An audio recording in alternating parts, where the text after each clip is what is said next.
PCC ఆలోచన సూచన మేరకు రాష్ట్ర ప్రభుత్వం పనిచేస్తుందా, లేకపోతే ముఖ్యమంత్రి గారి యొక్క సూచన మేరకు పిసిసి పనిచేస్తుందా?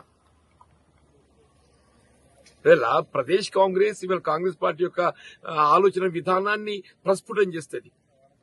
కాంగ్రెస్ పార్టీ యొక్క ఆలోచన విధానాన్ని ప్రస్ఫుటం చేసేది ప్రదేశ్ కాంగ్రెస్. అటువంటి ప్రదేశ్ కాంగ్రెస్ ఆలోచనకు అనుగుణంగా పనిచేయాల్సిన ముఖ్యమంత్రి గారు ఏదైతుందో ఇలా ముఖ్యమంత్రి గారి యొక్క ఆలోచన సూచనకు అనుగుణంగా పిసిసి పనిచేసినాక ఇలా కార్యకర్తలకు గుర్తింపు లభిస్తుంది. ఇలా కాంగ్రెస్ పార్టీ ఉనికి కోల్పోవటానికి కారకులు ఎవరు? ఇలా ప్రదేశ్ కాంగ్రెస్ ఏదైతుందో నిస్సహాయత, ప్రదేశ్ కాంగ్రెస్ నిస్సహాయత, అధిష్టానం నిస్సహాయతతో ఏదైతుందో ఇలా రాష్ట్ర ప్రభుత్వం అదుపు చేయలేకపోవడంతో రాష్ట్ర ప్రభుత్వం ఇలా ఎన్నికల్లో చేసిన వాగ్దానాలు అమలు చేసే దిశగా ముఖ్యమంత్రి గారిని పై ఒత్తిడి తేవటం లోపల సభ్యులు కాలేకపోవడంతో ఈ పరిస్థితి ఎదురవుతుందని చెప్పంటూ నేను ఇవాళ ఏదైతుందో రేవంత్ రెడ్డి పోవాలి, కేసీఆర్ గారు రావాలనే ఒక నినాదం ప్రజలకు వెళ్తుందని చెప్పంటున్నా. నిరుద్యోగ భవిష్యత్తు ఏమవుతుంది? మొదటి సంవత్సరం 2 లక్షల ఉద్యోగాలు అన్నారు, రెండో సంవత్సరం 1 లక్ష ఉద్యోగాలు అన్నారు, 3 లక్షలు పోయింది. వాళ్ళు అధికారికంగా ఏం చెప్తున్నారు? 60,000 అని చెప్పంటున్నారు. అసలు ఇచ్చింది ఎన్ని? 17,000. ఎక్కడికి వెళ్ళి ఎక్కడ పోతున్నామని చెప్పంటున్నాను నేను. వాళ్ళ కాంట్రాక్ట్ అవుట్ సోర్సింగ్ ఉద్యోగస్తులు ఏదైతుందో వాడు ఉద్యోగం ఉంటుందో ఊడుతుందో తెలియని పరిస్థితి ఏర్పడదని చెప్పంటున్నాను నేను. ఇలా ప్రజలు ఏదైతుందో ఆనాడు 23 అంటే 10 సంవత్సరాలు పట్టిందా మార్పు కోరడానికి. ఇవాళ 2.5 సంవత్సరాలుగా మార్పు కోరుతున్నారు. ఇవాళ ఏదైతుందో రేవంత్ రెడ్డి పోవాలి, కేసీఆర్ గారు రావాలనే ఒక నినాదం ప్రజలకు వెళ్తుందని చెప్పంటున్నా.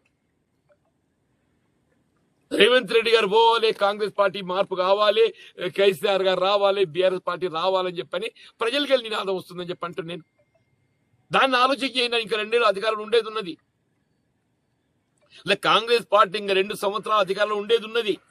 కానీ ఈ 2 సంవత్సరాల కాలం అయినా మెరుగైన పాలన ఇవ్వడానికి ప్రయత్నం చేయండి, ప్రజాహితం కోసం పనిచేయండి. అది ఆలోచన చేయకుండా జీవన్ రెడ్డి ఎందుకు పోతుండే? నేను అధికార పార్టీ పోతలేను కదా.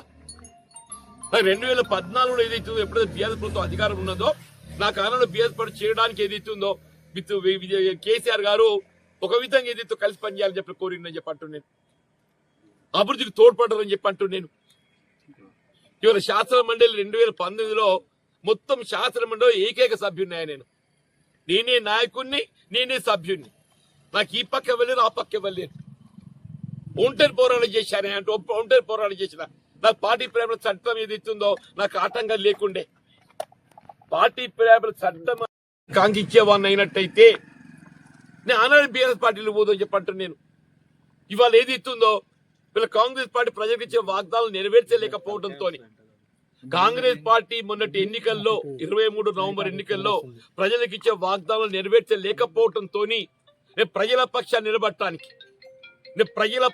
నిలబడటానికి ఇవాళ ఏదైతుందో బీఆర్ఎస్ పార్టీ ఎంచుకోవడం జరిగింది.